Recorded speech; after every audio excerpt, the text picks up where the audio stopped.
Have you ever wondered why there's no male hunter in K-pop demon hunters? Is it just woke, or is there any other reason behind this? In this video, I'll show you how this decision connects every generation of hunters, shamans, and global idols, revealing a powerful evolution filled with symbolism. Hey beautiful people, I'm Julie, and if, just like me, you ever asked yourself, where did the demon hunters came from? Why are they only composed of women? Well, in order to explain that for you guys, we'll need to go back in time and meet the other generations of hunters before the three we know. And dude, I researched a lot to make this video, so I'll need to catch up on sleep later. But the truth is that each generation had their own way of protection in humankind. So let's begin with the first generation, who are like the founders of everything. They appear in the prologue slaying some demons, but the coolest part is their clothes. A lot of people think that they just wear an old hanbok, but this isn't that simple. If you look at the v-neck, you'll see that it has a style specific from the Three Kingdom era of Korea, the ones that are appearing on screen right now to you guys. This period happened at least 700,000 years ago. And what's about it? At that time, shamans in Korea were trending, which means that the first hunters of the first generation made rituals, used talismans, and enchanted swords, all made with spiritual energy. Really, we can clearly see how they were connected with nature and its energy. And it was at that time when the Honmoon was created, which stands to this day as a symbol of protection against demons. They literally paved the way for future generations of hunters who would come after. Like, without them, nothing would exist. But look, if you're dying to see more of this first generation, grab your snacks because this video is just getting started. Notice how the leaders wear a headband, and it isn't just an ordinary ornament, but actually a symbol of ritual power. And if you're asking how the Honmoon appeared, check this out. Its creation probably came as a consequence of a catastrophic event, where these hunters made a big ritual to deal with Korea's ghosts, which would be known as demons in the future. Besides that, this generation wasn't composed of idols, but actually mudang, which in other words are Korean shamans, women connected with spiritually in almost intimate and mythical way. Their songs were purely ritualistic, none of pop culture nor TikTok dances. They had strong drums, ancient chants, and spiritual dances. And based on this ancient side of Korea, I believe that the Honmoon was created from shaman works and mantras. And what about their weapons? Sacred shaman objects like staffs and ceremonial bells. Now, let's talk about the second generation of hunters that appeared in the blink of an eye. Their vibe is totally from 1920s, with clothes in the flapper style, adopted by women that went against its time's social standards. Short hair, dresses above the knee height, strong makeup, and even their habit of smoking and drinking. But in this case, their style isn't just for aesthetic reasons. This period of time marked Korea's Japanese colonization, and this influences directly what they were facing. Imagine this: demons taking advantage of identity crisis, cultural oppression, and the feeling of losing yourself due to forced modernization. Tough, right? So the hunters from this generation started to diverge from shamanism and get into the first pop music style of Korea, Yuhamga. Their presentations also changed because instead of rituals in the middle of the woods, now they perform at clubs, pubs, and cafes, increasing then their number of listeners and also the power of the Honmoon. And what about their weapons? They could use hwangdus, Korean swords similar to the Japanese katanas, but smaller. In this case, they could conceal them with their dresses somehow. They could also wear traditional hair clips that turn into cutting blades. And their tiaras could hide amulets filled with spiritual energy and that would help to seal demons. This would show that these hunters were able to mix tradition with modern techniques, all that white fighting to keep Korea so alive. But why these trios were always composed of women? Hold on, I'm getting to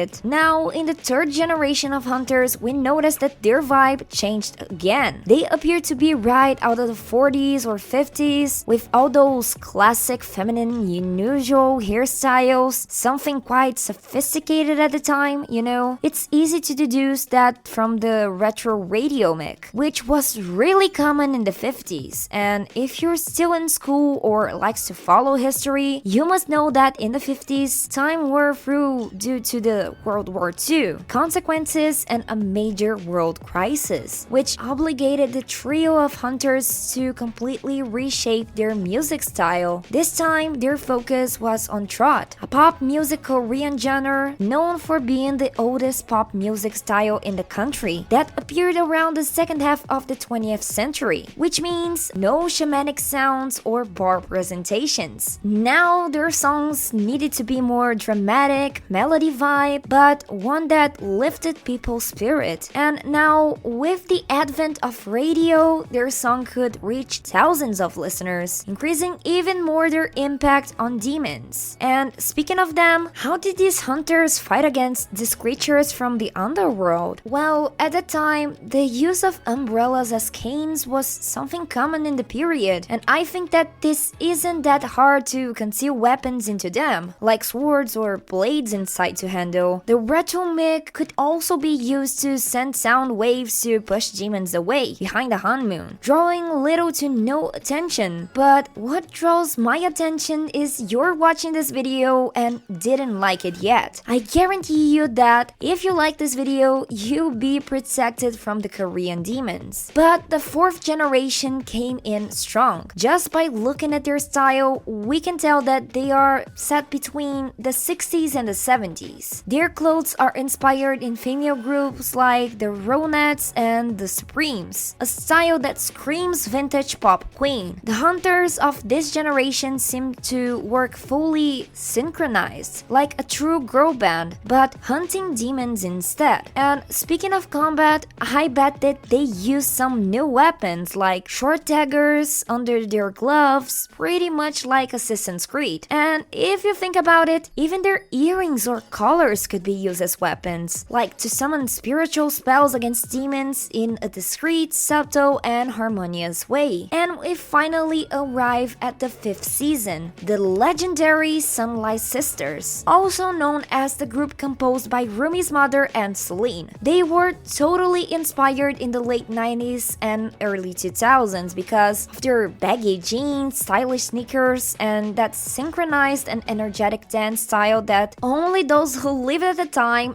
know. It was the time of female freedom movements, a new generation of Hunters, more confident and stronger. The biggest thing going on there is their size of the audience that grew significantly. Bigger shows, bigger lights, and consequently the creation of the Golden Honmoon. But how did they manage to create that? Actually, the answer is simpler than it seems. Look, while the first generation was strong spiritually because it has created a barrier from nothing, the next generation had to face difficult times in Korea with limitations, cultural censorship, political warfare, and even some spiritual issues. They managed to keep the Honmoon whole and protect the world with a lot of effort. But now, in the modern times, the fifth generation, which means the Sunlight Sisters, have more freedom. Nothing could stop their voices from reaching the whole new world, and her movements expressed who they are. And it was exactly this freedom, this explosion of self-expression and female power that made the Golden Honmoon possible. So much that it's exactly the fifth generation that answers the question of why there are only female hunters. This choice came from the director Grace Kang, where her goal was to create something visually unique that diverged from the usual cliches of female superheroes. Instead of hypersexualized characters or just strong characters for no reason at all, Kang created the show woman that the audience could really relate to, keeping their authenticity without giving up their strength, besides celebrating Korean culture. And if you're asking yourself what weapons did they use, an official storyboard from the artist Darren Webb shows that Celine used a magical sword just like Rumi. Rumi's mother used something like a bow and and arrow, while the third member of the group carried a mythical axe. And the next generation that succeeds the Sunlight Sisters was none other than the Huntrix. The current Demon Hunters, also known as the K-pop Demon Hunters, composed by Rumi, Mira, and Zoey, a female trio that won the hearts of billions of people all around the world. With a vibrant and addicting music style, colorful clothes and accessories, as well as their makeup, everything in them is inspired in female K-pop groups like Blackpink and Twice, and many others. Now, the demons act in global scale, feeding from anxiety spread by social media and cancel culture. The Huntrix, on the other hand, also use the internet in their favor, spreading their songs throughout streaming channels and social media, in their world tours, and amplifying the Honmoon's energy, something that would make the first generation proud. I dare to say that they are considered the most powerful hunters group of them all. And each one of the members' weapons is unique and majestic, starting with Rumi, who uses a Changam, a sword from the Four Tigers, which is a blade with sacred symbols engraved in them that channel the tiger's energy to defeat evil. Mira carries a Vodo, also known as the Moon's polar blade, a longer, larger, and thicker blade. Zoey uses a Shinko, a three pair of daggers that are used to cut spiritual bonds and channel divine energy, connecting her modern image to the ancestral roots that the first hunters had. And so far, the Huntrix are the new generation that created the multicolored Honmoon, the one that we see in the end of the movie during the song that it sounds like. That carries a number of symbolisms and a new possibility for Korea's future. And from all these generations we talked about today, which one is your favorite? Mine for sure are the Huntrix. Hasta la vista!